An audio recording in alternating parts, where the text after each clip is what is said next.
Hey everyone, you are watching Conversations in Pop Culture, and I am your host, Andrew Davis, and this episode is brought to you by my sponsors, which is my very own t-shirt, which is available on Redbubble. It is making fun of Gundam, Taco Bell, Fallout, and a variety of other things. So you can go check it out. It's available in 16 different colors, and it is the best way how to support this show. And I do have these available, which we're going to talk about. That is my good friend DJ Croft, who, yes, is a cosplayer, and we're going to talk about him in a few seconds here, as well as, and I want to let everybody know that I do have a Substack coming teaching comic book investing. So if you want to learn how to invest in comic books and want to learn the basics, that is coming. I'm also going to be on locals, depending on your political preference.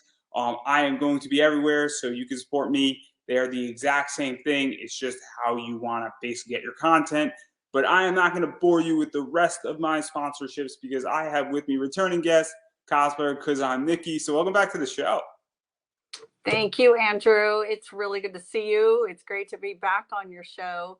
I had so much fun the first time. And yeah, I'm excited for today too, because I think it's been like a couple years since you and I chatted and I had my first interview, and I feel like a lot has happened. It might be even 3 years because the pandemic's been 2 years. So yeah, it might be 3 years since you and I talked, but cosplay and Comic-Cons and all of that has drastically changed since our last interview. Yes, it has. And a lot of things have changed in the world in many, many different ways. And so obviously one of the things that I kind of want to start with that I don't think we spoke about, and I kind of teased it a little bit, is that you were in Cosplay Alliance magazine. And so what's the story behind this? Because I don't think we spoke about that last time. And this is the cover. Obviously, my friend DJ is in this too. And so how did you get approached to be part of that magazine and all that stuff? Because it is a big deal. Yeah, I've actually been in 3 Cosplay Alliance magazines. And, you know, I've been following them on Instagram for a very long time. I love their content. The gentleman that runs it is very versatile in his cosplayers that he gets, which I really appreciate because, you know, it's no secret. I'm older than most cosplayers. And, you know, I just threw my name in the hat the first time and thought, okay, you know, maybe, just maybe they'll pick me. And it's really cool when they do a magazine. A lot of times they'll do like a whole spread, like they'll put you like one cosplay that they picked that you sent them on one entire page. The other page has your bio and like a couple other pictures. So yeah, I'm excited. I've been in there 3 times. And I remember 2 cosplays that they put me in, and I was just so glad because my most favorite cosplay, anybody that knows me, is Catwoman. That's my signature cosplay. That's the one I'm known for. But oh, there I am. That's my Michelle Pfeiffer Catwoman. I do both. I do, you know, the Julie Newmar, but I do the Michelle Pfeiffer one too. But I just have always loved Catwoman. And when I sent them my Catwoman photo, I thought, oh man, just please publish it, please. And they did. And it was full page. And I was like, yes.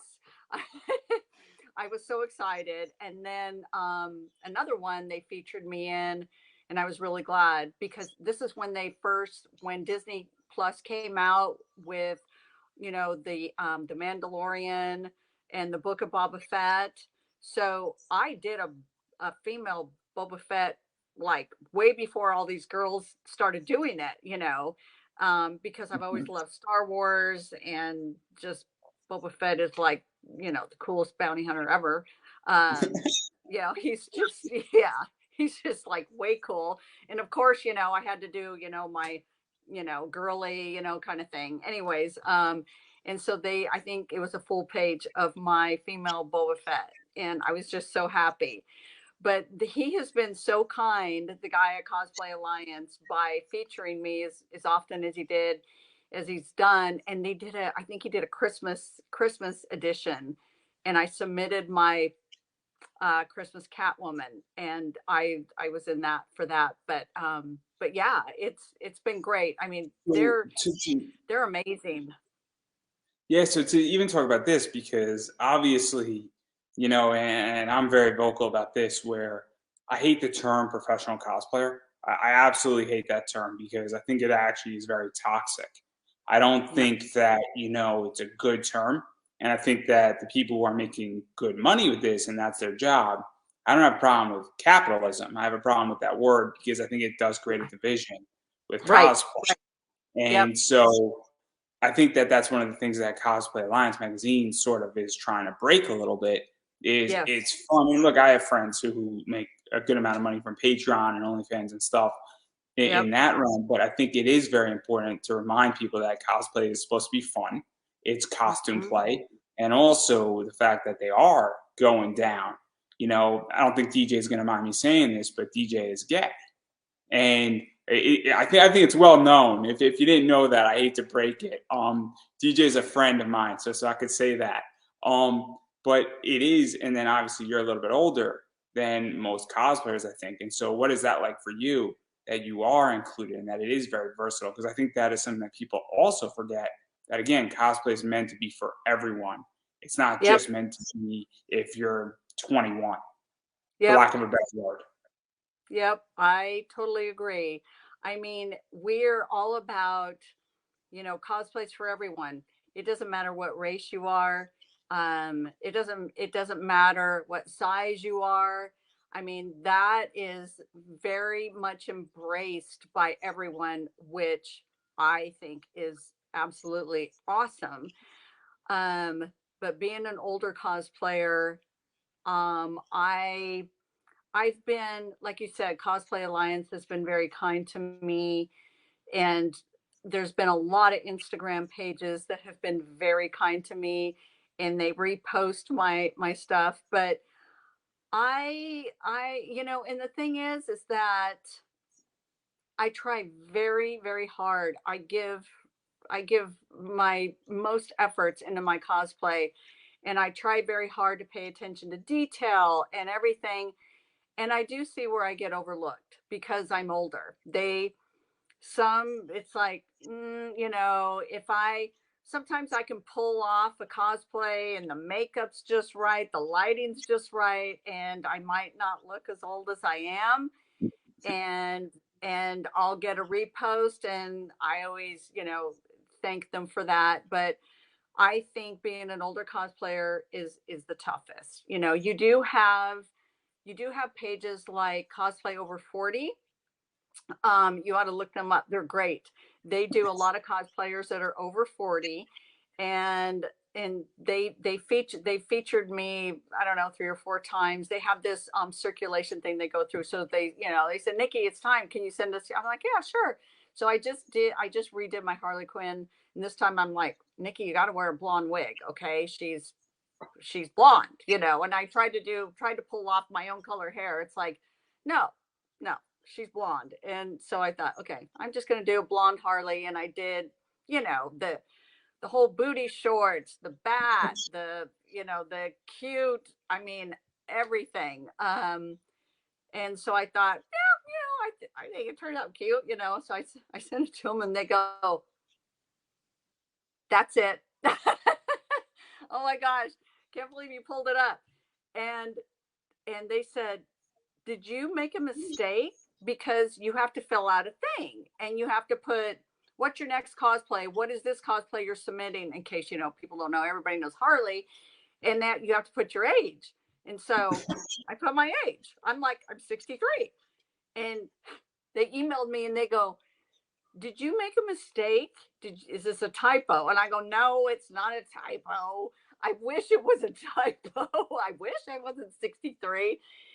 And they were like, and I think it was a female that runs the page. And she says, she was so sweet. She goes, oh my goodness. She goes, this is exactly why I love doing this page because there's so many cosplayers over 40 that look, you know, fantastic. And she goes, I just can't believe you're 63. And I'm like, I can't either. So, anyways, but you know, pages like that, you know, of course they're going to be very receptive to the older cosplayers because that's, you know, what they do. But you know, it's some of those. It's a problem because I interviewed somebody who has a disability and they're a cosplayer. It's one of the most scariest interviews I've ever done. And we were actually talking about competitions and other things. And I do think it's a real issue. And I think Mhm. sometimes, you know, I think the age thing is a little bit, and I don't want to say ageism because I don't know if that's the right term per se, but age Mhm. discrimination is a real thing It where is. when you, I mean, if you're a writer in comics, if you're older, typically you get more respect because you've been around longer. Yep. But in cosplay, I think it winds up sort of being not necessarily viewed that way, and I think it's a real issue. And Yeah. I also think that it's going to become a real issue where this generation that's 35, nothing against that generation, but give 15 years, they're going to be 50. And I don't think that they're really waking up to that how it's treating people right now who are older cosplayers is how you might Nope. get treated. And I think that's a real issue. And I think this is something that is actually not spoken about all that It's often. not. No, it's not because I mean, I think I'm one of the oldest cosplayers. Okay, so I went to Star Wars Celebration. Yeah, you're going to see a whole bunch of Jedi's and men playing Mark Hamill's, you know, older Luke Skywalker and stuff like that. I mean, you see You mean that, but pretending to play yes, pretending. it. So, but when you're like, I mean, I just got back from San Diego Comic Con, and I can look around and see if I can see anybody my age or close to my age. There I am. There's my Mario. God, that was so much fun. I love doing Mario. But you know, I look around and it's like I don't see I don't see hardly any cosplayers my age. And I mean, you know, you talked about the 35-year-olds, you add on 10, 15 years and I think about this all the time, Andrew. I would love to challenge any of them to be a cosplayer when they're 63 because you know it's not easy. I mean, I try to woo them with my amazing cosplays. You know, I try to stay in shape. You know, there's a lot that I try to do. I try to take good care of myself. So I'm I'm not in the competitive bracket is these girls. There is no way, you know, but if I can woo some people, I mean, and I did. It's San Diego Comic Con. You know, I had my Batgirl and I had my Energizer Bunny, and there was, you know, quite a few people stopping, and it was nice. But I mean, anybody could notice that the 30-year-olds are getting way more attention than me. Even the 40-year-olds are getting way more attention than me. And, you know, and that's great for them. You know, I was a late bloomer. Cosplay wasn't even around when I was their age. I just got into it 10 years ago and been doing it ever since. But, you know, it's just, I just love interacting with the public. You know, I know that a lot of these young, gorgeous cosplay girls that have the Patreons and the thousands and thousands of followers, you know, they get these arranged private photo shoots at the cons, and you don't see them. You don't see them on the floor. You There's don't a see them. lot of stuff about Yep. them that's complicated. Where I mean, I've learned the hard lesson of money, and I teach that in Mm-hmm. my class more or less. And Mm-hmm. you look at some of these people, and there's a song by Within Temptations, "Carved by Roses," and one of the lyrics says, "We all know beauty will die." And Mm-hmm. I'm not trying to alarm or attack anybody per se, but if you're nice and pretty when you're 35, when you become 50, you still might be nice and pretty. And I'm not going to say that you're not, and if you take care of yourself, but things change, ideas Yeah. change, Yeah. positioning changes, and also, guess what? There's a whole bunch of new people coming up who want to take your spot. And that's Oh, the yeah. whole thing, that if you're 30 or you're 25 and getting those private photo shoots, I'll use one of my favorite wrestlers is The Undertaker. The toes you stepped on climbing up, and this is where this private photo shoot stuff happens, is the ass that you're going to be kissing on the way down. And I Mhm. think that that's something that they don't understand, is that if you're not interacting with your fans and you don't have personal connections, and I'm not going to get into the whole psychology of men and ghosting and OnlyFan GFE experiences, that's a whole different discussion. And that would take hours. Yeah. Super fascinating, super fascinating. If anybody wants to have that conversation, I'm more than happy to have it privately. But I think it goes back to that. If you're not interacting with your fans, I mean, by the time you hit Yeah. 40, 45, you're going to lose a bunch of them. I know. I know. You're absolutely right. And I've kind of And you will be seen, broke. You will be broke too. I promise you yeah, that. You'll be yeah, broke and you'll be working for yep, me at Subway. yep. And I happen to know a cosplayer that's kind of experienced that same thing that you're talking about, because I mean, you get as a big time, beautiful, young cosplayer, you get invited to cons, they pay for your hotel, they pay for your flight, you have a table there, you sell your prints, you sell your calendars, you sell this or that. I would love that. I have my own fan base, and they're not all old either. I have young followers that have been following me, but um I noticed and I noticed this before the pandemic, and I noticed it again at San Diego Comic-Con. These young beautiful cosplayers, you don't see them on the floors, you don't see them out with other cosplayers anymore, because they're off on doing private photo shoots, because they want those shots for their TikTok or for their Instagram or for their Patreons or whatever. I mean, my whole thing is, we all got started in this because, we love being in character and we love the public. I love interacting with people. I love the public. If I'm Catwoman and if I see a Harley Quinn and a Poison Ivy, I'm beelining for that. We're doing a photo together. I love interacting with people. It's like somebody asked me, there's an Energizer Bunny a couple weeks ago, can I do a video of you? Would you like, I'm pounding those drums, it'll be fun. But yeah, I think that they've gotten away from it and they're all looking to be professional cosplayers. But for me, I enjoy, and I will never let myself get to that. Let's just say there was, somebody that really wanted an older cosplayer and they wanted to, pump me up and do all this and pull me off. And, I would do panels. I've done panels, but to take me out of that, it would totally change the whole perspective of cosplay for me, and and why I got started in it. And then it wouldn't be any fun anymore, because it would be like a job. I already have one of those. No, I think it's tricky, and it's something that a lot of creative people, I think, struggle with.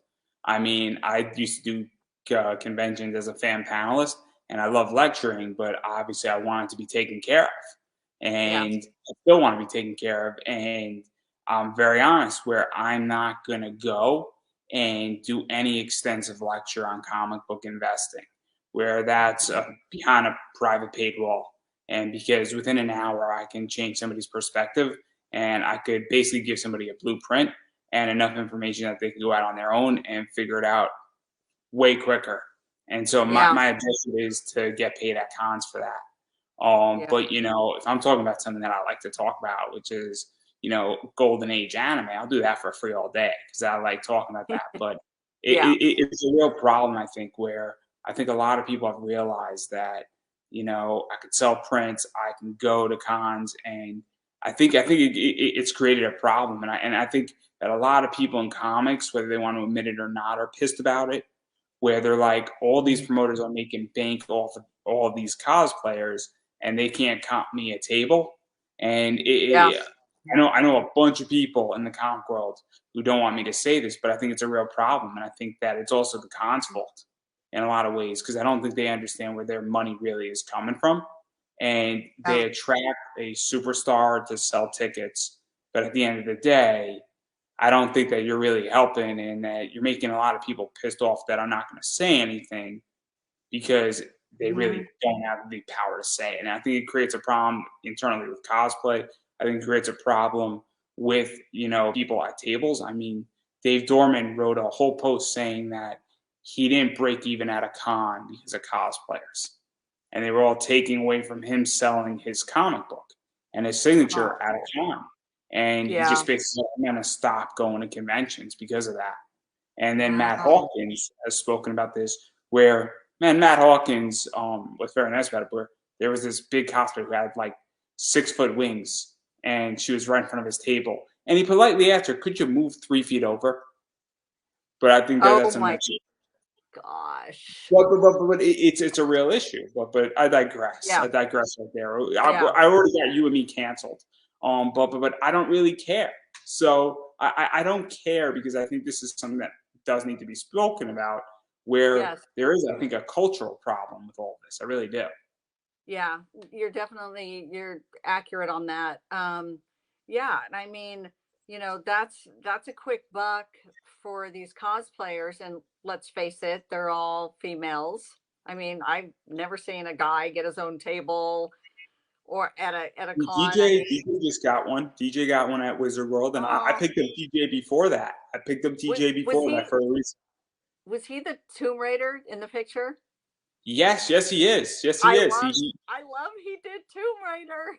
DJ, me and DJ have a business relationship, and I was smart enough because I was looking for a male cosplayer on my Kickstarter for that reason. Yes, I am discriminatory. I am tired of hot females being on all these people's Kickstarters, Yep. and so I wanted DJ, and I reached out to a bunch of guys who had less than 1,000 Instagram followers, and I said, "Look, I have an opportunity." DJ was the only one who responded to me, and so I said, "Screw it, let's Oh. do it." Mhm. And I realized quickly that DJ had something.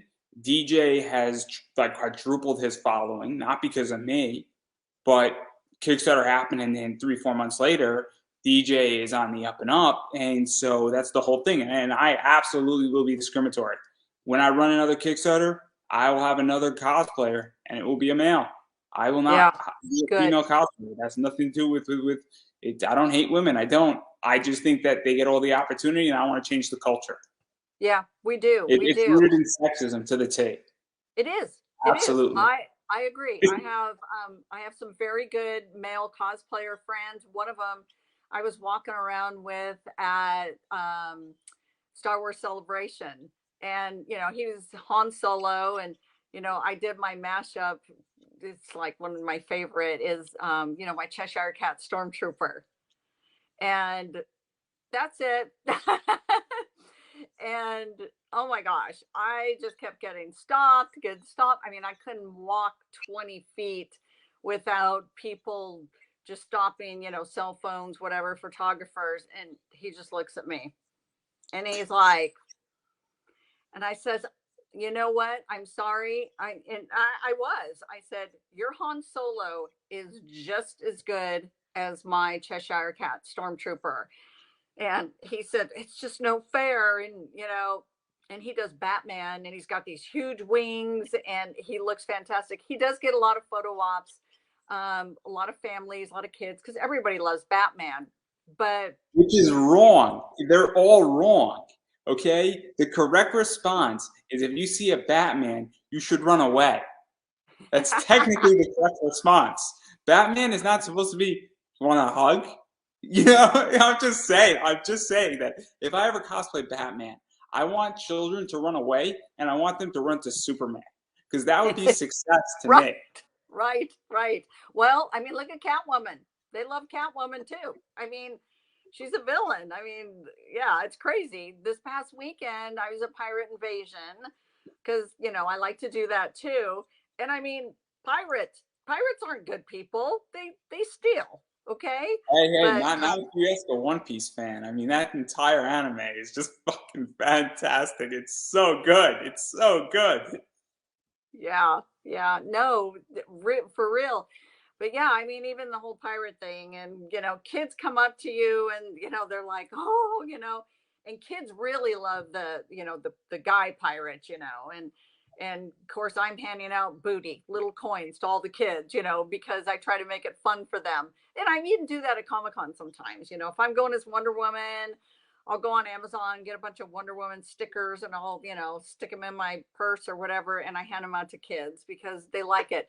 Because I want to see kids like grow up and get into cosplay. I want to keep cosplay going. And, I mean, I'm just so bummed that I'm the age that I am. I got started late because I would have been one of those moms. My whole family would have been Adam's family. I would have been, Morticia, whatever. I would have been, yeah, just have the whole family dress up. But there we go. There's Wednesday. Hey, today's Wednesday. Awesome. Happy Wednesday. Oh my gosh. Yeah, So let me ask you a question, because this is something that I actually don't know. Do you think that, because I am not a cosplayer, I did cosplay twice. It's not for me. It's just I don't feel comfortable cosplaying. It's weird. Like it just doesn't fit. Like for whatever reason, like it's not my jam. But I do like Halloween, but I like the candy aspect of Halloween. I want to clarify that. And yes, candy corn is the greatest candy out there. Nobody likes candy corn. I have a friend, and he hates candy corn, and every October he shoots me a message every day telling me how wrong I am for liking it, and how I should like burn in hell. And I just laugh because he's wrong, and he's always wrong, so it's all right. But anyhow, enough about my obsessions with people. Candy corn. Oh my God, that's hilarious. What do you? I mean, and going back to my question, in all seriousness, though, is do you think that the next generation, and I guess like a 9-year-old kid or a 10-year-old kid or a 15-year-old kid, because I don't know when the age of cosplay technically occurs. Do you think that generation is more into cosplay, or do you think they're less, or do you not know, or what is your feel on it? Because I haven't been to a con in a while, and I don't really know the culture that well, as far as what the upcoming is, and if it's growing or shrinking, or if it's staying the same, because that's just something that like, and I'm curious what your feel is on that. As far as like cosplaying Comic-Cons, I feel like it would be the same. I don't think it'll be less. I don't think it'll be more. But you have a lot of parents bringing their kids, they're dressing them up. I think it's all personality. So you just said you don't like cosplaying. It's not for you. I have friends the same way as you. They go, "Oh my gosh, Nikki, I couldn't stand the attention. No, that it'd be awkward." Just and but I do think that anime, now don't hate me, I'm not comfortable with anime. I don't know anime. I went to an anime convention one time. I was a fish out of water. However, I have heard since then a lot of cosplayers will go, and it's anything goes. You can dress as anything. Whereas when I went, I don't know, it was like 5 years ago, and it seemed like I was looking around, and all of the characters I didn't even know. I mean, to this day, the only anime character I know is Sailor Moon. That's it. It's interesting because what, and this is just my opinion about cons, and I'm curious yours, is that we've now entered a world, I feel, where you have Comic Cons that are anime cons, that are pop culture phenomenons. New York Comic Con is not a Comic Con. I hate to break it to you. It's a Comic Con in name. It's a pop culture event. Okay. It's a great event. Awesome Con is a pop culture event. San Diego Comic Con is not a Comic Con. And you can agree or disagree with me. That's fine, everybody. I view it more as a pop culture, nerd out, hangout type event where anything you want nerd like can be there. Whether that's wrestling, whether that's movies, whether that's television, whether that's comic books, anime, I can't, Star Trek.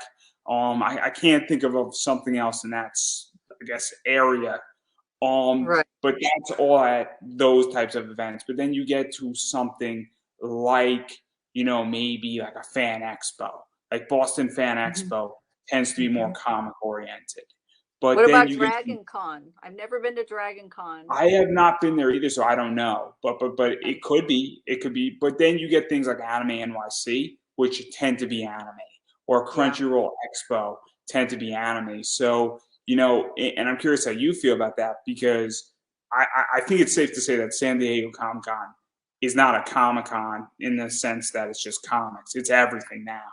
Yeah, And it there's is. something for everybody because there's people who go to San Diego and they're anime fans. There's people I who go to know. San Diego and they just want to, go and get those cool, 'cause I think San Diego brings about like 300 guests in easy, something Yeah. like that. I think Yeah. so.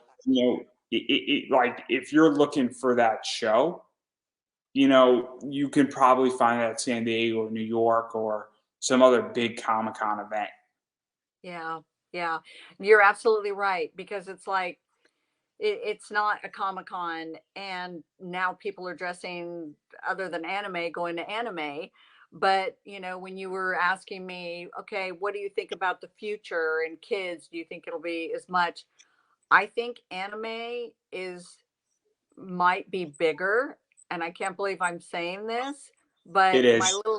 my little goddaughter, she turns 10 in a couple of weeks. She's gonna go to Long Beach Comic Con with me. She's cosplayed with me once.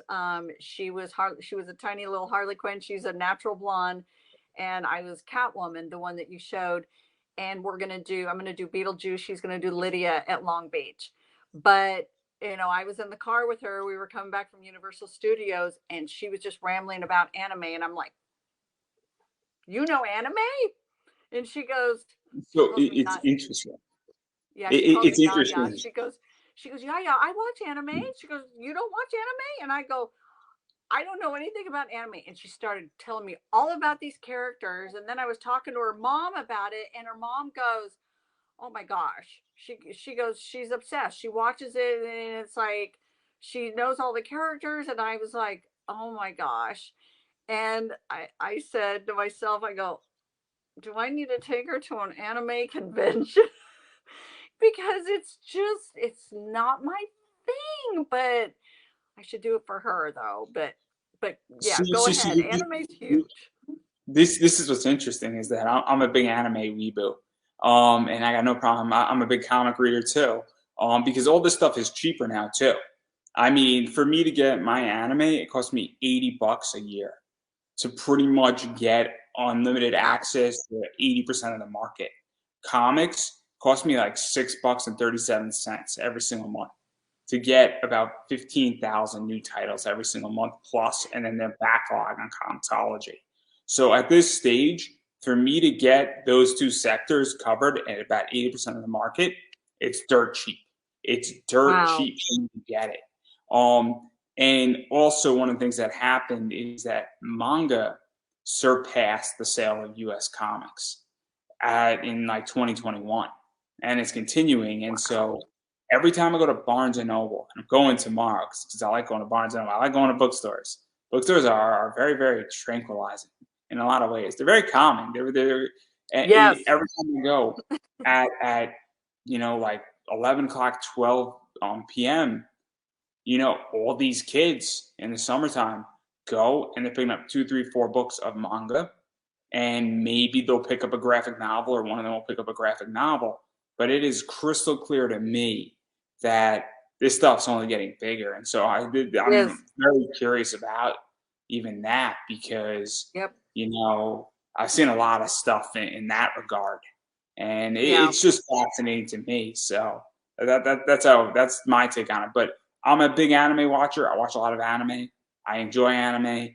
It's relaxing. It's fun. I like really, really bright, colorful shows. And yeah, I watch everything. So Well, you're not alone because there's a whole bunch of people out there just like you that love anime. I've I only think done I've only done one anime cosplay, and that was Bulma Bunny.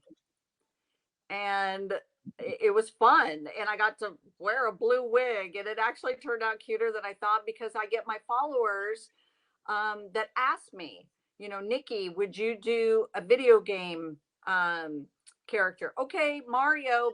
Okay, check off that. Um, and they'll ask me, would you do an anime? And I'm like, I don't even know the the characters, but I came across Bulma Bunny and I thought, okay, that's really cute. I'm gonna put on blue wig and do it. And then I showed it to my goddaughter, and she goes, "That's from Dragon Ball Z, yeah, yeah." So she knew, and I sit there and go, "Oh my gosh!" But Andrew, I honestly think that it's Yeah. going more towards anime than the comics. So to even talk about this, and I'm actually very curious, obviously this is actually super interesting. So, and I'll state my view. So with my viewers, I actually don't ask my viewers what they want. It has nothing. My viewers do not have a say in who I interview, when I interview, how I interview, because they are not part of this. And nothing against my viewers. I have no problem saying this, but there have been people who have gone on to do certain things in wrestling and certain things in comics and certain things in other sectors and in cosplay. And if my viewers had a say, those people would not have been on this show, and they wouldn't. My viewers would not have been exposed to that.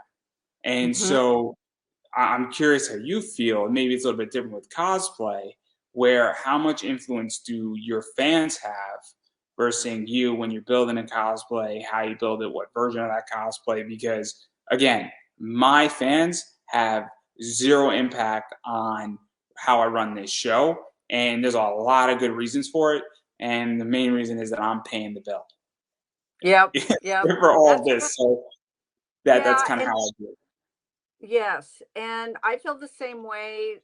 Yes. I've gotten requests from followers saying, what's her name? The Wanda from WandaVision. I can't think of her character. Oh, Somebody asked Scarlet me, Witch? Scarlet Scarlet Witch? Witch. Scarlet Witch. Um, Somebody asked me to do that. Zatanna. I think DC does Zatanna, right? Yes, yes. There's a Yeah. Zatanna or Zatanna. I forget how it's pronounced. Yeah, yeah. Somebody asked me to do that, and just other like random things. And if they're generic, like, can you do an anime? Okay, well, if I'm going to do an anime, I'm going to pick one that suits me. And as a cosplayer, I feel like I have to be versatile. I can't just pick DC, Marvel, and that's it. If they're character specific, if I don't like it, I'm not going to do it, because let's face it, costumes are not cheap. I end up being like crazy about every piece, and I've got to put it all together the way I want it, and I usually end up spending more money than I should. And I got to the point that I'm like, if I'm gonna, like you said, if I'm the one paying the bill and I want to have this cosplay, I'm not just going to put all this money in to just take a few pictures just to appease a handful of people. I mean, I want to wear it to a con, but I'm not going to wear a costume to a con unless I feel good about that character. I have to connect with that character, and if I can't, then I just don't do it. So at first I was more apt to pleasing people, but now it's like I'm just going to do what I want to do, because it's my money, it's my character, it's me playing that person. And I mean, I've even gotten to the point where I was very picky about what I would put on my Instagram, because I'm like, oh my gosh, I can't put that, because, like my Energizer Bunny, people are like, well, that's not a comic. It's not, this or that. I don't care. It's funny. It's cute. It's creative. Even to talk about this, because I think this is something that also is becoming fascinating. And look, I like Howard Stern. I like Joe Rogan. And there's other people who do a lot of cool interviews. I think Lex Freeman is another one. I think that's his name. Um, and I think those three people do not give a damn who's on their show. And I think it's the idea that that's something that I think also people, and it goes, I guess, to the question is that what do you owe your fans, and what do your Mhm. fans owe you? And Right. look, I've gone through this in January. I ran a Kickstarter for this show. Certain people showed up. A lot of people who I've interviewed over the last 10 years did not show up when they were notified. And so there's been a change in perspective on what I'm doing. And I think a bunch of people got the memo where my show is 95% invitation only. 5% or you bought a spot on Kickstarter because you're like, I kind of want to be on your show, man, because you're a good interviewer, or you Yeah. actually showed out. Or, I was on your show once and I want to be back and I'm not ultra expensive in that regard. But I think that that's one of the things that, it's a very tricky thing. And so I'm at the point where I don't give a fuck. And it's my show and this is where I'm at. And I think, Yeah. people sort of respect that to some degree. And I think also what's shifting around is that, and this is just my opinion, this is how I think, is that if somebody builds a cosplay for their Patreon or their OnlyFans because their fans requested it, but it's not genuine, I think Yeah. that stuff does get spot out really quickly. Right. And look, Yeah. it could take a year, it could take 2 years, it could take 3 years, but I think there is that issue where, and I think that kind of is what COVID exposed a little bit. You look at the top 10 cosplayers, and we don't have to name them. Begins with a J, and the rest name begins with an N. Just saying, she lost about 200,000 Instagram followers, and I think people are waking up to the disingenuous components of it as well. Wow. I really think, and also her engagement rate is only 3% on Instagram. Wow. Yeah, that's a whole nother thing. It seems like Instagram has changed since the pandemic. And I thought, this is me. Oh my gosh, I'm taking it all personal. And then I started looking at other pages, and I mean like big pages, and I'm like, oh no, we're all experiencing this. It's interesting. What happened is that a bunch of those people, and I know some of them, wound up having to do collaborations because their audiences were not engaging with them. Their engagement rates fell. And also big brands said, fuck this shit. Hot Topic took a very interesting route in the middle of COVID. They took the route where they actually went and started working with cosplayers who had 10 to 15,000 followers who had a higher engagement rate because it was worth more money to them to have somebody who has a 7% engagement rate than a 3% engagement rate. Now, mathematics, and before I get corrected on this, I'm going to state this. If you have 4 million followers and you have 3% engagement, you are going to have more people just by laws of number engaging with you. But if you have 10,000 but you have 10% engagement, that means that you have 1,000 people engaging with you. And Hot Topic and a few other brands made a determination and said, we would rather have a higher engagement rate because it's more money and it's further for our dollar than it is if we're going with somebody who has a lower engagement with more followers. Because they ran mathematical numbers and they realized that they're going to convert more people over to said product with that person because it seems more genuine. And that's why all these big cosplayers started doing collaborations, because their Instagram was falling apart and their engagement rate was shit. And they needed to do that, and they still need to do that. And there's been a shift, and I got a feeling, because I'm a big believer, not to alarm anybody, not to pontificate here, that recession comes, all those Patreons, all those OnlyFans, all that stuff, I think is going to dry up.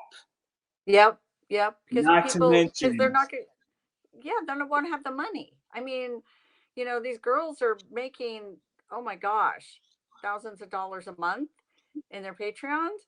And like we were talking about, they're 30s, they look great and stuff. And, and I can say this because of my age, and I'm going to retire, in the next few years. It's, where is that going to get you? Are you paying Social Security, or are you paying into, under your income? There's a great episode, and I'm going to get shit for it. It was on Fresh and Fit. Now, I like some of the things Fresh and Fit talks about, some of the things they don't, and I understand that some people have their opinion on it. But there was a discussion with all these women who more or less were strippers and dancers and working in clubs. And they were talking and had all this OnlyFans money coming in. And Yep. one of them was saying, well, I want to have nice things and I want to have a nice car and I want to live in a safe environment. And like, no, we get all that, but are you putting it away? Are you starting a business? Are you investing it? Because guess what? 5 years from now, you're going to have no money and you're going to be working for me in Subway. And I'm going to be Yep. buying a Subway franchise and you're going to be my employee in 5 to 6 years. And that's the whole issue, is that Yeah. I'm not pretty. So that's what I have to do, is I had to build a business. And I had to figure out how to make sure that I put money away so that when I retire, and that's what I think is part of the problem with cosplay in general right now. Yeah. The ones that make money at it. And you know what? I'm okay not making money at it because, like I said, I already have a job and I love this hobby so much. It is so much fun. I do occasionally get paid still with the pirate stuff that I do, because it's kind of a verbal agreement we've had, way back, but that's far and few between. That's hardly ever. And even like Cosplay Alliance magazine, I had a bunch of people want me to autograph the magazine, and I said, just buy the magazine or I'll buy the magazine. You can reimburse me for the cost of the magazine. I'm not charging you for an autograph. Just buy the magazine. I'm just honored that you want me to sign it. And it's good. And I hardly ever sell prints. Once in a while, I just got somebody say, Nikki, if you ever have that Batgirl that I just did printed, he wants to buy. And I'm like, if I see you, I'm going to give it to you. I'm just going to sign the thing. Because let's face it, I'm not one of those cosplayers that has, millions of followers, but I'm honored that people follow me and they do like my cosplays and they interact with me. And I've just made a lot of good friends in this hobby and I just love it. It's just awesome. Yeah, no, I'm not as generous as you. The only reason why I charge for my knowledge on comic book investing is that, yeah, I'm going to build you as my competitor. I might as well get a little bit of money out of Yes. you, so Yeah. I get a head start on competing. Yeah. But honestly, if a con invited me and said, we'll cover your hotel and we'll cover some of your food, I would speak. And right now, at least in the beginning, but there's going to get to a point where it's also my time, where I can build a lecture over a weekend instead of being at a con, and then I can throw that up, or I legitimately can build a class in a weekend if I wanted to. And I sat down over 20 hours, and then I could record it the next weekend, and then I could go sell that class for $50. And I'm going to get to the point, and I'm in my infancy because it's not out yet. And when that happens, I'm going to be like, look, I need to be paid because it's my time. You're not paying me for me to talk. You're paying me to wait around. Ronald Reagan said, I would act for free. You're paying me to wait around in between scenes. And that's what it is for me, is that you're paying me to wait around because you have to understand that I can be doing something where I can make the exact same amount of money. And so you got to comp me for that money that I don't have. And it also, when I go to a con, it messes me up the week going in and the week going out. So it's a 2-week block. And that's the other thing too. What people don't understand is that when I go to a con, I can't do an interview the next week because I'm coming back because I prep up on my weekends for this show. So that's the other thing too. And look, I like going to cons and I don't mind giving up that time, but I want to be compensated for it. But I digress. That's whatever. But I do want to show some more stuff. I like this one a lot. I think this is funny. Oh my gosh. I think this is funny. I'm telling you, that is has always been one of my most popular, and I'll be honest, not one of my most favorite cosplays, but when I walk in with that on, oh my gosh, people love because her. everybody knows who she is. That's the thing. Yes. Everybody knows who Elvira is. Everybody knows. It's also she's now in Dynamite and she's got a comic. It's great. You want to talk about somebody that's invested their money wisely?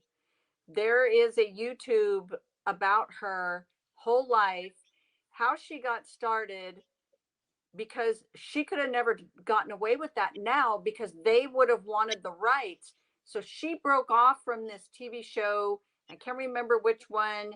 And she says, so you guys okay if I just go and, and they go, oh yeah, they didn't want any rights to anything. And oh my gosh, she has retained the best people to market her.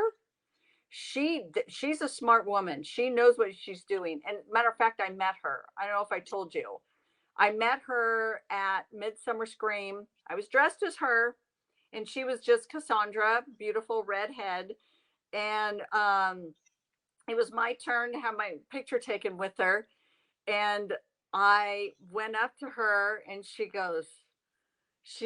looked at me and she goes, wow. She goes, very nice. And I go, I have to tell you, and I told her this, I go, I have cosplayed a lot of characters. Nobody's makeup is harder than yours. I mean, watch a tutorial. Andrew, do this on the side when you have free time. Watch a tutorial of how to do Elvira's makeup. She came up with that all herself. Who wears white eyeliner? But anyways, the red, the blue, anyways. And she started laughing when I told her that. Yeah, the red, the blue. But then I was like really honored after I got my picture taken with her. She said to her crew, she goes, I like this one, take her picture. So I was like, oh my gosh, she wants a picture of me. But she's a wonderful person. She's just a sweetheart. But yeah, not my favorite. I mean, let's face it, she's really out there, you know what I mean? That the character is really out there. And when any character that I do, I will get into character. So she can be very, naughty with her words and her flirting. And I even did a video once and I was like, oh my gosh, Nikki, I can't believe you did that. Cause I'm like, didn't I buy you on Amazon? Oh, that's right. You came too fast or something like that. I can't remember, but I did this whole thing. I got to go. I have a date with Vincent. And by the way, he's worth the price because of Vincent Price. Her and Vincent Price were friends. And anyways, so yeah, but I mean, I try to get into character, but it's and I can get into character, it's just not one. I'm a little more conservative and I just kind of like to play it a little safer. But people, God, they love her. They absolutely love her. Well, talking about conservative here. Well, okay, then there's that. Yeah, Yeah, that's all we're talking. We were just gonna head nod, and that's how we're gonna confirm. that was Yeah. okay. That was from funny. I did that at a Halloween party, at my Halloween party years ago, and I kept the costume, and I had it in my costume thing, and I'm like, one day I'm like, I can do this. I just add to my cosplay, just throw it out there. Anybody want some wings? Whatever. But yeah, just It mixing it up. legitimately comes up on Instagram. That's why I bring it up. If you hashtag type, like legitimately go hashtag Hooters cosplay, it comes up. Or Hooters anime cosplay. Like legitimately, it's hashtag unbelievable. Yeah, It's like the fifth one. It's yeah, insane. And yeah, that's why I bring it up is that talk about optimizing an Instagram. I mean, that's it. That's yeah. it right there. I I don't bring know. it up because to prove, I mean, it proves the point of that certain things catch eyes on Instagram. That's all I'm going to say. Right, right. Yeah, I know, I know. And it's all about getting the right hashtags too, because I mean, I tend to get lazy and I'm like, okay, I'm just going to go when I did this last character and my Velma, and I'm just going to use the same. And then I go, hashtag other Velmas. There's my Velma. People love her too. Oh my gosh, people love Velma. I keep saying my That's because favorite. Daphne's a bitch, but that's not the point. I I've done Daphne too, and people were commenting. I love the Daphne, but I hate wearing that red wig. And there's my my gender bender Shaggy. That was fun. That was really fun. But gosh, it's like I don't want to wear the glasses that Velma wears to a Comic-Con. See, I'm starting to get lazy in my old age. I'm like, I don't want to wear the red wig and be Daphne. Oh, I don't want to wear the glasses and be Velma. You know, it's like, can I just put on my Spider-Man suit, my one piece, because that would be comfortable. I'll tell you, there we go. And it's, you know, it's zip. It's easier to go to the restroom. I mean, there's all kinds of pluses with some of those. Also, you got some sweet cons right there. Yeah, yeah, I know. Let's Yeah. even talk about that too, because that's also a big shift that's happened where people, I don't want to say lazy, because I don't think it's lazy. People, I think, have gotten, we don't have to kill ourselves and we don't have to be 100% accurate. We can now go into what I view and call comfortable cosplay.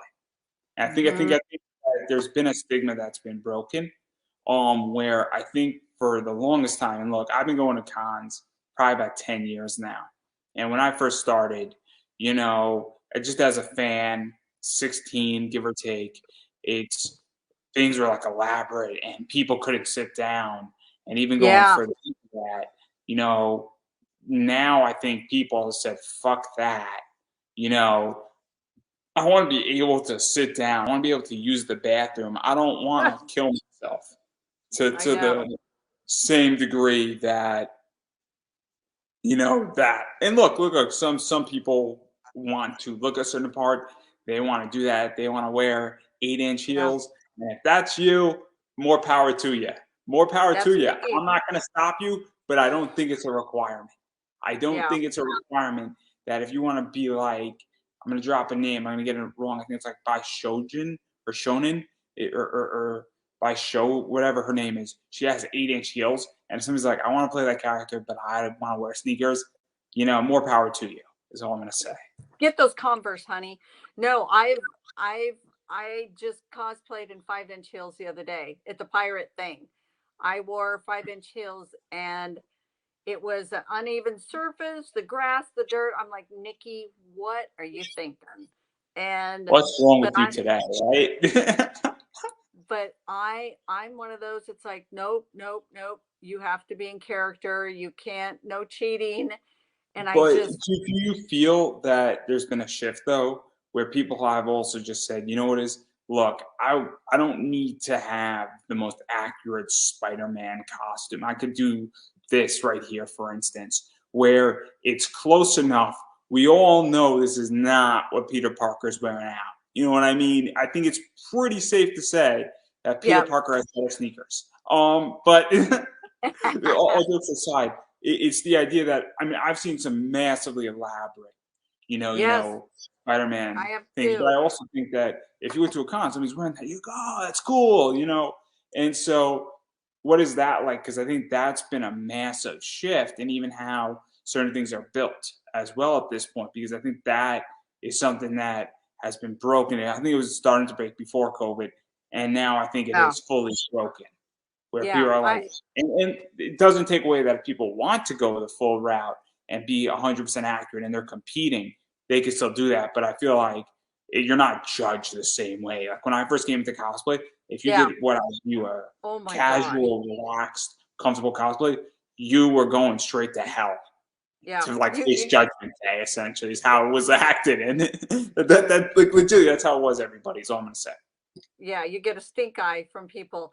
Yeah, no, I noticed there's been a shift in that, and I noticed it before the pandemic, and I'm actually glad because it gives everybody a chance. Okay, you can relax, you can do whatever you want, and I never judge. You know, if you're gonna go buy a costume off the shelf and wear it, woohoo! You know, I think you look amazing. You know, look at you, you're a cute little Ghostbuster, and you know, I never judge. I just know me, my standards, my poor husband, what I put him through when I was preparing my Princess Leia, my new and improved Boba Fett for Star Wars Celebration.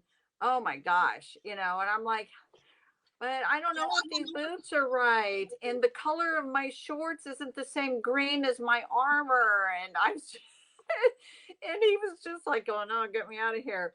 But Star Wars people, though, you know, because I belong to the Star Wars page and people were trying to go, okay, what do you guys think of my, my Luke or my Cad Bane or my, and some people were very, judging. And I'm like, no, They, you they, look great. it's very interesting. So I have a friend, Kitty Quinn, and she was on my other show, and Pop Anime Comic Sans, which is fusing with this show at some point in the next 18 months, and they're going to become a new show, where all the episodes from this show are going to wind up on that show and rebranded. It's going to be cool. And she wanted to be in like 501 First Legion, Yeah. and Oh, she's got a pink Mando, and she was not allowed in the group picture because other people were like this at like a Star Wars con down in Florida, and it was bad. And even like the owner of yeah. the house saying you should have been in there, and it was messy. And this entire thing was Star Wars fans and the rules, the regulations, and the brutality, as I like to call it, and Yeah. the very specific things. And I'm not talking about like when all the Star Wars people go on a march at a con. That's cool, and I think people are Right. very excited in that. I think it's more Right. of the prestigious groups, and I think that. But again, they're also private groups. But I also think Yeah. that people in the Star Wars realm are beyond picky, beyond Beyond. picky. Do you see my Princess Leia that I just did at Star Wars? So I was in a group with Is it all this the one? no, not the slave Leia, the white. So it would have been a recent post that I did. So I was in a Princess Leia shoot with all of these other Princess Leias at Star Wars Celebration, and the other Leias were like, "Oh, geez, that's a different spin," and I'm like, "Yeah, that's right," because I'm gonna do my own spin on it, because I made, instead of the long white gown, I made it mini. I wore white tights, and then instead of the buns, okay, let's face it, unless you're 30 years old or younger and you want to wear those buns, you really don't look good. So I cammed the buns, and I bought these little doodads on top of my head, and everybody got the gist of it. I was my own version of my own Leia, and I was happy with it. I absolutely loved it, and it was fun. It was really fun playing that Leia instead of the slave Leia. I don't think I would have the guts to do my slave Leia in person at a con. Oh my gosh, that would be like really. I I'd think be this so is it, nervous. right? This is the one, right? That's it.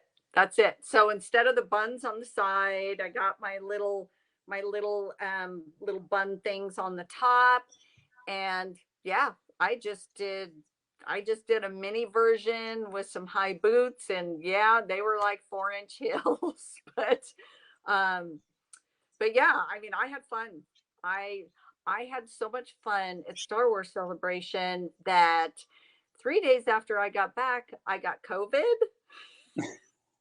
and my kids are like, oh my gosh, Mom, you got COVID from Star Wars Celebration? I go, yeah, but it was totally worth it because I had so much fun. And my Cool. husband's like, oh, you got COVID from, and I go, I was hugging a lot of people, didn't see people for a long time, doing a lot of photo ops with people. Yeah, it was inevitable. There was 50,000 people there. If I'm going to get COVID, it's going to be at Star Wars Celebration. Yeah, we're gonna talk about that in a second, but I do want to talk about two more, and we're gonna talk about cons. Obviously, I showed this one, and I'm a huge Lego fan. That is Lego. That is Lego Bowser. In case anybody is curious about that, that's what's super cool in that one. And And he I moved. He moved. He was animatronic. I know you're laughing. And so everybody would jog, and they would say, okay, jog, look back, jog, look back. It's like, oh my God, Bowser's chasing me. And I know that it would have looked really cute, me being Mario and doing that, but my boots were kind of high. I'm hiding a broken hand. Yes, I'm wearing a brace under one of those gloves. And I thought, if I'm running and if I fall on my hand, I'm gonna kill myself. But anyway, so I told them, I go, I'm just doing a still shot, and they're like, oh, so we're not gonna move Bowser for her? Nope, you're not. Then obviously also the Energizer Bunny here, which is just fun, and it's just it's the Energizer Bunny. I mean, how can you be hateful of that? You know what I mean? I know, and I was telling people at San Diego, they were like laughing. They would see me walk by, and I go, need a charge? And one guy, I heard him when I walked by, and he goes, hey, look, it's the Duracell Bunny. Duracell? It's like, oh my gosh. Anyways, but for the most part, people just they go very creative, very good. They laugh, lots of pictures, and like I said, somebody wanted a video. I should look, because you always have people wanting videos. Batgirl, I had a lot of people ask me to do videos, with my gun and twirl around and my cape, and yeah, and you just never know where the videos show up. So I'm always Googling once in a while to see if, but most of them, go Yeah, what ahead. were we saying? No, what were we saying? No, most of the time I have friends that will Google, they'll find San Diego Comic-Con videos that people make, and then they just tag me. They post on Facebook. They go, Nikki, you're in this video. I'm like, oh, so that's where that went. But See, you kind of it's forget. interesting because what Instagram allows now is that you could actually collaborate. So you can actually have a post that's shared on your feed and the person's feed. So if somebody actually takes a Oh, video, so they can actually, when they post a video up on Instagram, technically, if it's under 60 minutes, you can post pretty much a 60-minute video up on Instagram. Um, yeah, that's one of the things that I think is super, super interesting. And then boom, you get tagged into all of it. So yeah, super yeah, fascinating. And boom, everybody knows it. You get the views, they get the views, everybody's happy. yeah, yeah. That is kind of cool. I didn't know that. But yeah, I just figure, you know what, all of that is a plus. I'm just so into the whole experience, and San Diego never disappoints when it comes to going into the whole vendor thing and walking around like where Bowser was.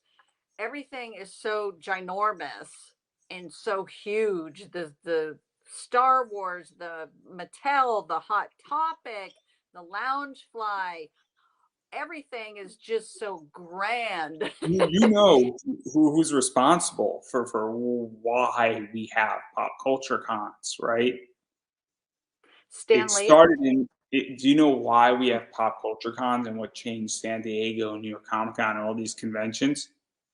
Mm-mm. So what happened in 2001, I think, because that's when the Phantom Menace came out, was that George Lucas bought all this Star Wars space up in San Diego to promote the film. And so now you had all this Oh, Star Wars stuff. And then you had like Star Wars celebrities and stuff like that, and it wasn't there before. So come around the next year and the year after that, a bunch of people took note and they're like, oh, let's also buy space.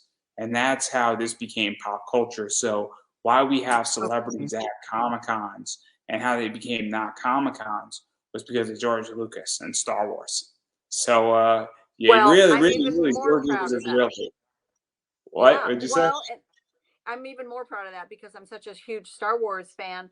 Well, and that makes sense because they had Mark Hamill, Harrison Ford, Carrie Fisher.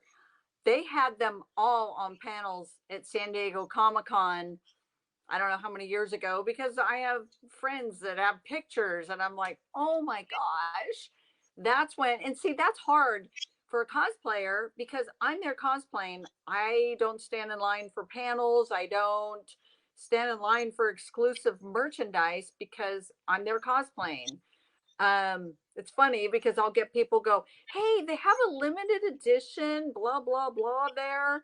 Um, would you mind going? And the first time I told somebody, oh, yeah, yeah. And then when you go, it's like the line is 2 hours and you're not guaranteed getting it. And I tell people now, I go, no, I go, love you. You'll find it on eBay, I'm sure, in a couple weeks. But I said, I go here to cosplay, and I says those lines are crazy for limited See, edition stuff. most of the stuff that I get at cons, it's just by a booth. And so, like, I'm a huge Zenescope fan. And so they might have 100 copies of a book, but there's not a line for it. So, Mm-hmm. so you, legitimately, somebody asked, and I've done this. Be like, oh, dude, your thing was like 2 minutes, man. Like, I was thinking it was going to take an hour, and then they're like, oh, dude, it took me 2 minutes. And I'm like, yeah. Do you really think I was going to ask you for something? I just want you to go pick me up this San Diego Comic-Con book, and it's $20, and it's going to be 2 minutes, man. And the person's like, dude, it was like a minute. See, and I would totally do that. But one time, oh my gosh, that's funny. One time somebody it's asked the me to Pop get, Funko stuff that people go crazy for. yes. One time somebody asked me to get him a Legos thing, and it was like a Millennium Falcon. I know where this is going. Really?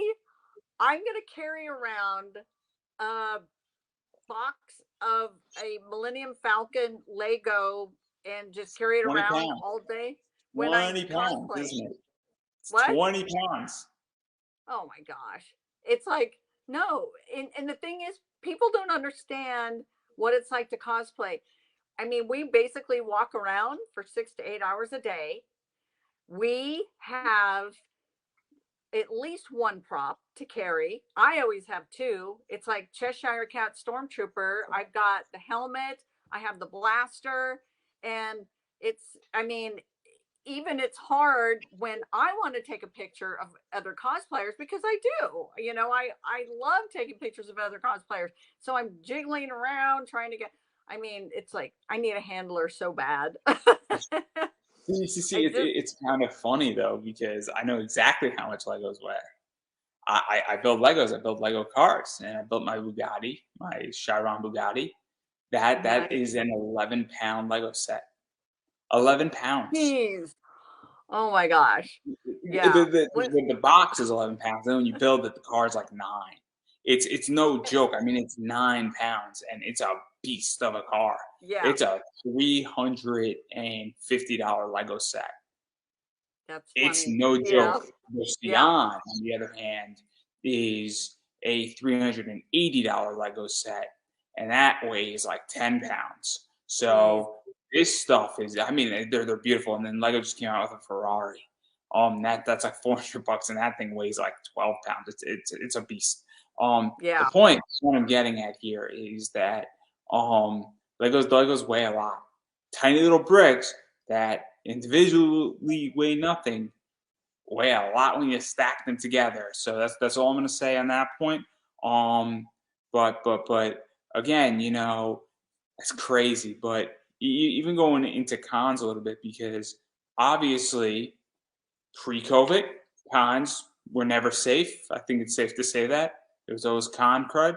Whenever you put 20 to 50 to 100,000 people in a room in any setting, something's going to spread. Somebody's going to have something. You're going to be breathing on people. Things are going to Yep. happen.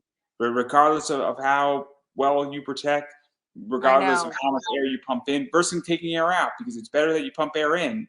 I'm just saying, the casinos, they pump extra air in, which is probably a good thing. That's such a bad joke. That's such a bad joke in so many ways. People might have to think about it for a few seconds. The rumor was that casinos pump air out, and but they really pump air in. It's such a bad joke. It's such a bad joke. And people are saying, "Oh, I don't get it. I don't get it." I'm like, don't worry. Just keep thinking about it. And next time you're playing blackjack, it'll hit you.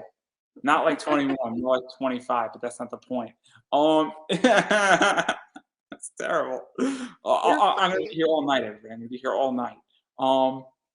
But what has that been like? Because COVID has changed a variety of things. It has changed how I think people view conventions. I mean, honestly, I haven't been to a convention. I don't know when I'm coming back. Two Mm-hmm. one is I'm not 100% comfortable, Yeah. and I like small cons because I like having a little bit of elbow room. I am not a Mm-hmm. fan of New York Comic Con. I Yeah. did enjoy Awesome Con because it was more spacious. But Mm-hmm. where do you foresee all this going, and even what is the scene like? Because things have changed, and also things like this show have come about. And I think it's been crystal clear with cons coming back.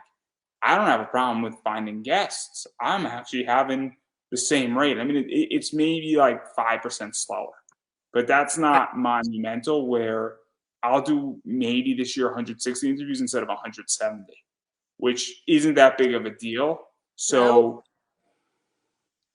Yeah. I mean, definitely I see a percentage of people down at cons because, like I said, I've been going. Well, this year I started going back. I did Comic Con Revolution. I did Star Wars Celebration and San Diego Comic Con. Even went to this pirate thing, and definitely there's less people. I see it. There definitely was less cosplayers at San Diego, but I also noticed that before the pandemic too. Um, but in general, less people. I think a lot of people don't feel comfortable going out. I totally respect that. Um, for me, I have to get out.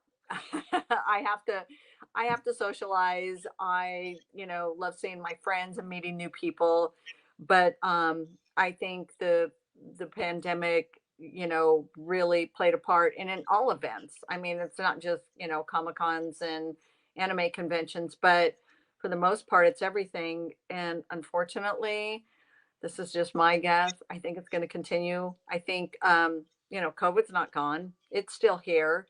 When are we going to be rid of it completely? I don't know, but it's not well, now. let me ask you a question because I'm really curious about this. Do you think that COVID was necessarily the cause of people not coming back, or do you think that it was COVID partially was, but there's also a lot of alternatives now where Yeah. it's the idea that, for instance, because I am in the camp where I love small cons. I love cons that cater to 3 to 4,000 people at Hmm. most. I've Hmm. been to cons that cater to 750 people, and those are Yeah. a lot of fun. And they're in just some like gym up in the middle of nowhere, not in the Yeah. middle of nowhere, like a nice small town, quiet town. You Yeah. go on a Saturday, the town is quiet. I've been to a con where it's in a high school's gym, and it was a blast. And they had some serious like old time heavy Marvel hitters, and I'm Yeah. like, man, this is cool. This is Yeah. awesome. And so, one of the things that I think there people have also shied away from bigger cons. I also think the idea is that there's more virtual things going on. And I also think Yeah. that people might just be like, look, I'm getting tired of it. And also it could very well be that I'm 29, I'm gonna be 30, and right now my finances are changing. And as soon as I'm gonna hopefully get married in the next 2 years, I'm gonna have a kid hopefully on the way, and all of a Yep. sudden, I'm not gonna be going to cons when I'm 25 and I have money because my priorities are gonna be going to buying a Yep. house. And I think that Yep. that could also be where the generation that was going 3 years ago now has a baby that's one, and the Hmm. husband or the wife for that matter, that one of them is saying, honey, we can't do it. We got to buy baby formula and diapers. Hmm. Could be Definitely. part of it. I think the economy has played a big part in people doing things, period, in general. Any events, going to concerts or going out to dinner and everything and all that. Because so many things have shifted, so many things have changed. I mean, if I told you how much I spent going to San Diego, I mean, hotels, because I had to stay because I don't live by there. I have to get a hotel, gas, my badge. I had a 5-day professional badge. My your food. They jack up the price of food big time when you're in San Diego that weekend. Uber. I leave my car at the hotel and I Uber. That's another cost. And that's not even my costumes. I mean, I spend. We're gonna play. You don't have to tell us. We can play over under. I mean, unless you want to say how much you spent, because I don't think it's. I think it's pretty well known that they Um, have. so I don't really tally it, but I can give you a ballpark figure. Let's see. I would say, gosh, my hotel for 2 nights alone was like $700 for 2 nights.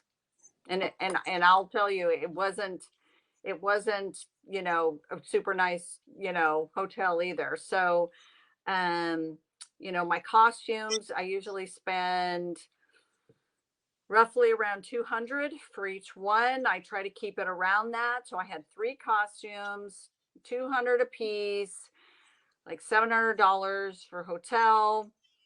Gas probably cost me there and back 70, $80. Their food, I don't eat a whole lot. But I bet you I probably spent, I don't know, $100 the 3 days I was there in food. Mm-hmm. And what else did I say? I can't remember what else. Oh, the badge. I don't even remember what I bought. I bought my badge in 2019. It rolled over. I don't even remember what I spent. I So, think it's so, a so, so, couple hundred. my last con that I went to, and I this is I was a panelist, so I got my badge for free because I was doing some lectures, but I was working, Nice. and I mean I could tell you, me building a panel, it takes about 10 hours to build a panel, and then to maintain a panel, it takes about three. So even if I Mm, already built the panel, it takes another 3 hours, and I still have to do it. I still have to wait around. My time is blocked up, but I got a yeah. badge for free. So that was like 60, $70. I put two or three people on my panel. They're not on my panel because, well, this is playing the game and screw the con because if they're not paying me, I might as well get cash equivalencies. Hmm. Then I wound up spending, me and my dad was with me, wound up spending about 128 on food for 2 days. That was just lunch. I lived in DC at the time, so we were staying in my apartment, and Uber was $20, so I had to go 2 days. So that was $80. And then I brought $1,000 for spending money. So all in all, probably close to 1,500. That's me not having a hotel. So, and that's Wow. not Yeah. I was playing. Um, I spent out of my 1,000 about $920.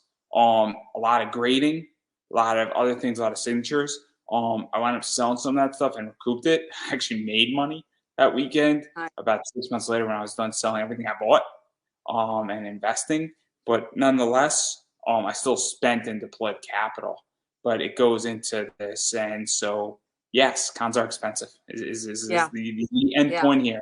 Yeah. And I mean, I go in there with a battle plan too, which is crazy, and that's an expenditure battle plan, which can be Yeah. learned in my comic class. Yeah. So it's coming, guys. Like in the next 2 weeks, the first lesson is going to be up on Substack. It's coming. Yeah. So follow Yeah. me on social media, guys. Learn how to do this Yeah. because my money is like my army, and its objective is to capture POMs, not Yeah. POWs, POMs, prisoner of money, not prisoner of Yes. war. I'm coining the Yeah. POMs. I'm taking that term. So that's my term. You all can get your own. Get your own. Oh my But gosh. all jokes aside, I mean, where do you even foresee it going? Because obviously, COVID's not going anywhere. COVID is here to stay, one way or another. Clearly, and I think it's safe to say this, that COVID is a lot more manageable now than it Oh was two yeah. and a half years ago. Yes. Yeah. I mean, I don't want to jinx anything, but I think that 2.5 years ago, COVID was a death sentence in a lot of ways. I think today, COVID for 98% of people is not bad. It's not going to kill you. It could still kill you just like anything else can kill you. Yeah. No, I agree. And I just think it's many things combined that attendance has been down all the way around at a lot of things. And I'm with you. I like the smaller cons and I may just start attending the smaller cons. We'll see. But it's more of a little, home feeling than huge San Diego, you know? Did you feel that also that there's also a shifting going on in conventions right now where there's been a bunch of cons that really didn't have the financing to handle necessarily, this not people showing up and Yeah. didn't have the ability to weather the storm and keep people on staff or cover their venue costs. And do you Yeah. feel that there's been a where certain cons nobody knows if they're coming back, nobody knows when they're coming Mhm. back, nobody knows what Yeah. their evolution looks like, because this is what happened with wrestling promotions is that a bunch of companies fell through and then a few companies have risen up.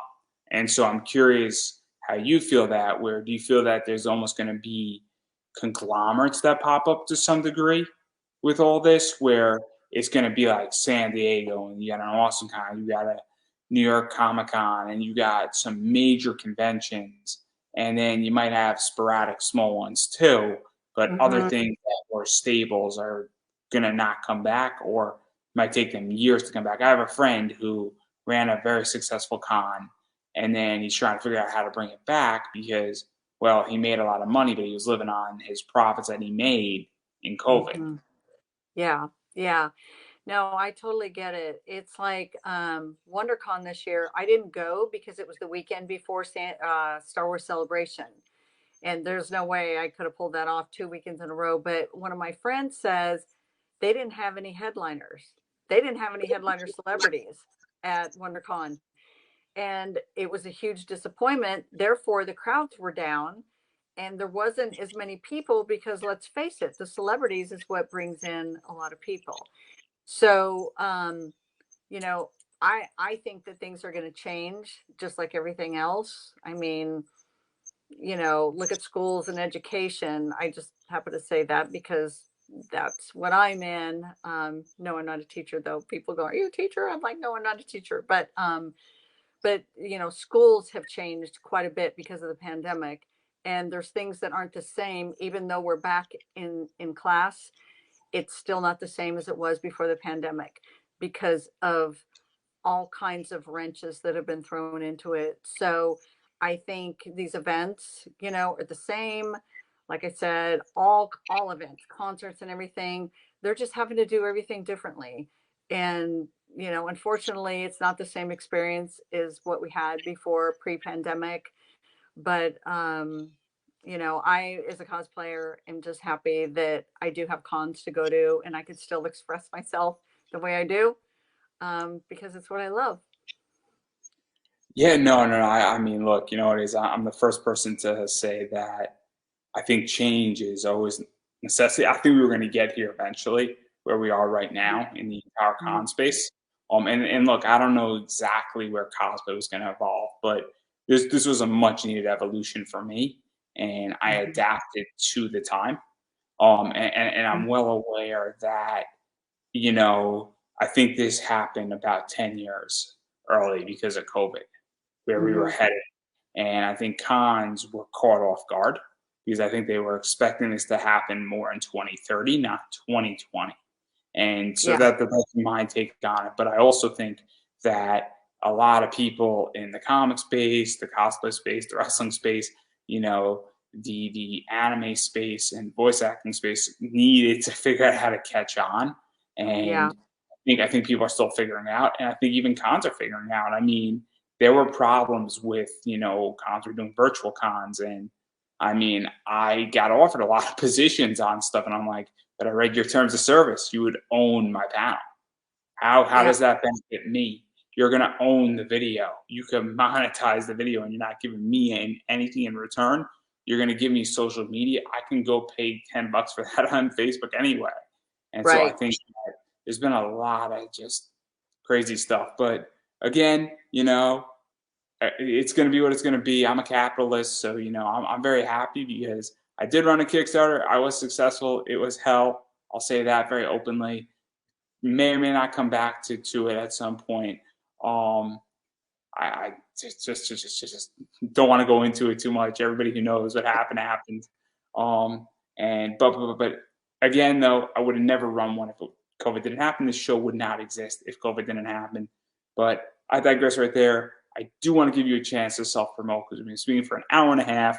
We probably are both are canceled. We are definitely not getting invited to a con anytime soon after this conversation. On the issue of cosplay, at least. Because this is what we do on this show. Everybody winds up getting canceled. It's just the way we do things here. Because we speak truth and we don't shy away from controversial topics. And I don't really care anymore because it's my show. I'm paying the bills. So, but I do want to give you a chance to self-promote. So somebody's hearing this and they want to book you at a convention. Where could they find you? Where could they bother you? Where can you show up? And all that fun stuff. And where can people find you on Instagram, Twitter, Facebook, TikTok, Snapchat, Hummingbird? Yes, Hummingbird's a social media site. I did not know that. I don't know what Hummingbird is. But it's a social media site. I just learned it. So, but anyhow, all jokes aside about Hummingbird, where can people find you?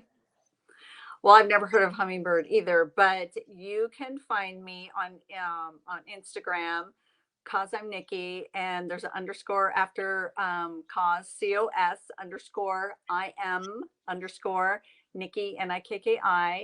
And then I have a Facebook page, Cos I'm Nikki. And that's pretty much it. I mean, people say, Nikki, do a TikTok. And I'm like, no, because I have a personal Instagram. I have a personal Facebook. So, I mean, I'm managing 4 social media pages and I really don't want to do another. And TikTok, I've kind of got a gist of that because Instagram was kind of trying to mimic them with the reels and stuff. And I'm like, oh my gosh, I could see how I would sit here all day and watch these reels, because they're really cool. But anyways, that's where you can find me. Reach out to me. I try to put on my Instagram the next con I'm going to be at. If you want to meet up for a photo, whatever, I am down for that. I just love meeting my followers and my fans, and I just have a good time. And Andrew, I just want to thank you so much for the interview again. It's always fun talking to you. I think you and I click. I remember we did before, and I forgot how much. And it's like, oh my gosh, we kind of align on a lot of our stuff. But I appreciate your time. You're a great interviewer. You were sweet, and thank you from the bottom of my heart. I appreciate that. I'll take any compliment I can get. But as I've been saying, I'm going to keep saying it. I've been saying it for 3 years. I'm going to keep saying it. You have to support indie content creators. And what that means, first and foremost, is that if they have any links that they're either selling something or you can donate to them, you should be doing that because to create indie projects, it does require money. Furthermore, if they're not asking for money, you don't have to give it if they're not asking for it or they're not offering and just saying, look, I don't have to buy me a coffee or anything like that. That's fine. But in that case, what you should be doing is liking their Twitter, liking their Facebook pages, liking their Instagram. And if you like it, it's not just good enough to give a heart. Say, awesome cosplay. Oh, man, never thought about doing it that way. Pew Pew is always a fun one with Star Wars. So something like that. Or even choose somebody at DM, say, hey, look, I just want to say your cosplays are awesome. Because that goes a long way. And you know what it is? If you share things, you like things, you engage with people, I'm going to be very honest, that stuff gets rewarded in algorithms. And you want to see your favorite content creators grow.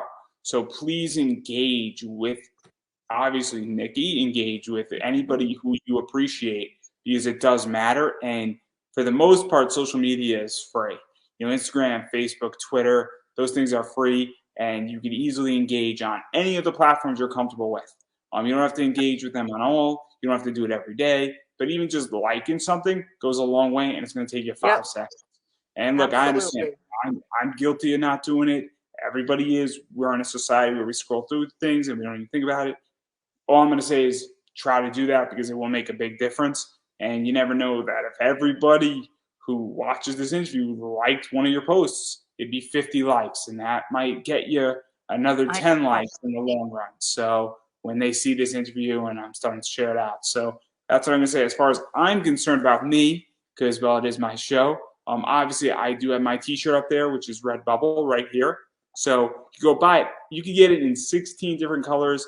long sleeve, short sleeve, whatever types of sleeves. You could buy it in long sleeves and then cut it so that it's a tank top. You can buy it already cut as a tank top. You could buy it in a mini skirt if you so choose. You know, if somebody wants to buy that in a mini skirt, I will be very, very impressed. And then you actually wear it and you say, Andrew, what con are you going to be at? I will try to get to a con if you're going to wear it as a mini skirt because I think it'll be hilarious. That logo on your backside will be hilarious, is all I'm going to say if somebody wants to wear it. But anyhow, I digress right there. Seriously, go buy the shirt because it does support this show. The shirt is specifically made to support this podcast. I also have Buy Me a Coffee. So if you would like to support this show, everybody, again, I go back to it. Indie content does need money to produce itself. I am not Marvel. I am not DC. I am not NPR. I am an indie content creator. So if you would like to support this show, you can buy me a coffee. If you don't want to support this show or you don't have money, I get it. Times are tough. I'm not one to say, hey, you know, I get it. Times are tough. So if you don't have the money or money's tight, don't feel obligated. But if that's the case, I am going to ask that you share it out on social media. And all my social media is Pop Anime Comics on Twitter, Pop Anime Comics on Instagram, and Pop Anime Comics on Facebook because that's free. And that also makes a huge difference and is worth just as much as giving me money. And sometimes it's worth even more. Or conversely, if you want me to interview somebody, you can say, hey, I know said person. Let me make an introduction. So that's a thing too. And then finally, Substack is coming. 2 weeks. It is going to be behind a paywall. So if you want to learn how to do that, you know, that's the goal. And basically every 2 weeks is going to be a new section of the class because a bunch of it is already pre-recorded. We're actually halfway through the class. We're going to be fully done with the class. October 5th is the launch date. The whole class will be available to purchase at a higher price than the Substack. But with the Substack, you're going to get a bunch of other content. So there you go. That's everything that's going on with that. And on that note, after me talking for so long and trying to do this in like 3 minutes or less, I'm going to give you the final word. Oh, okay. I'm honored. Once again, I just want to say thank you, Andrew. And I think between us, we'll be able to keep pop culture alive and cosplay. And just, I agree with you. Just like our pages and comment. It gets the algorithms going. Feel free to send me a DM. I'm just all about chatting and just people loving what I do. So. Well, I don't think I could have said that any better myself, everybody. So that is a wrap.